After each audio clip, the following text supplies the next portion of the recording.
Mesdemoiselles, Messieurs, il se fait tard et pourtant j'aurais voulu vous parler, vous entretenir ce soir assez longtemps pour pouvoir vous communiquer un certain nombre d'informations qui me paraissent essentielles. Hélas, je serais bien obligé de me résumer. Mais j'essaierai, autant que faire se peut, de vous communiquer quand même l'essentiel du thème de ma conférence. Aujourd'hui, en effet, nous devons parler de l'apport de l'Afrique à la civilisation universelle. De quoi s'agit-il? L'Afrique passe pour être un continent fruste qui n'a presque rien apporté à la civilisation. On parle souvent du rendez-vous du donner et du recevoir, en supposant que d'ici là, l'Afrique aura fait ses preuves et que, peut-être, dans la phase ultime du développement de la civilisation universelle, l'Afrique apportera quelque chose à l'humanité. C'est vraiment renverser le courant de l'évolution et raconter l'histoire à rebours que de concevoir le développement historique de cette façon. Parce que c'est bien le continent africain qui fut à l'origine de tout le développement de la civilisation. Je voudrais seulement saisir 3 grandes étapes de cette évolution et m'entretenir avec vous là-dessus.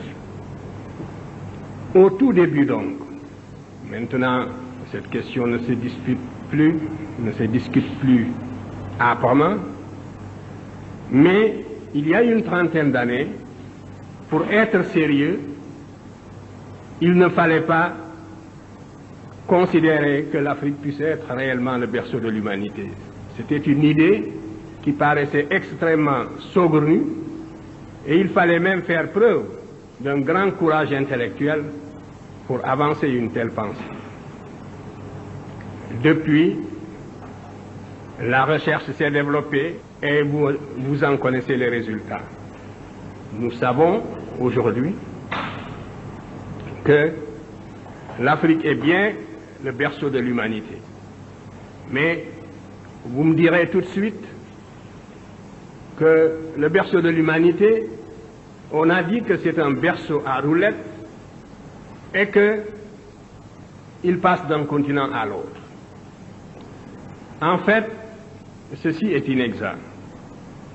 Ce berceau, on l'a placé au début en Asie, pour des raisons bien connues, relevant de la tradition biblique et aussi des apparences. C'est en Asie que se trouvent les 3 races. On a en Asie des noirs, des blancs et des jaunes, et la tradition biblique aussi plaçait le berceau de l'humanité sur ce continent. De la sorte, les premiers archéologues, tels Sir Bernard Boulay, ont essayé de vérifier la véracité biblique.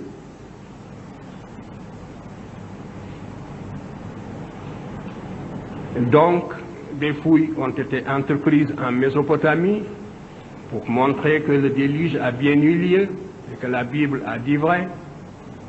En Asie, on a trouvé le Pithecanthrope. Ces minces éléments ont suffi pour placer le berceau de l'humanité en Asie. Mais dès que la recherche s'est intensifiée, on s'est aperçu que c'est vers l'Afrique plutôt qu'il faut regarder, d'autant plus que des auteurs comme Darwin avaient déjà suggéré cette idée-là.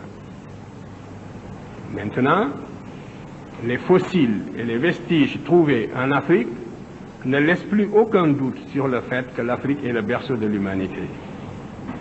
Et depuis que le berceau a été placé en Afrique, je vous l'ai dit, il ne l'a plus quitté.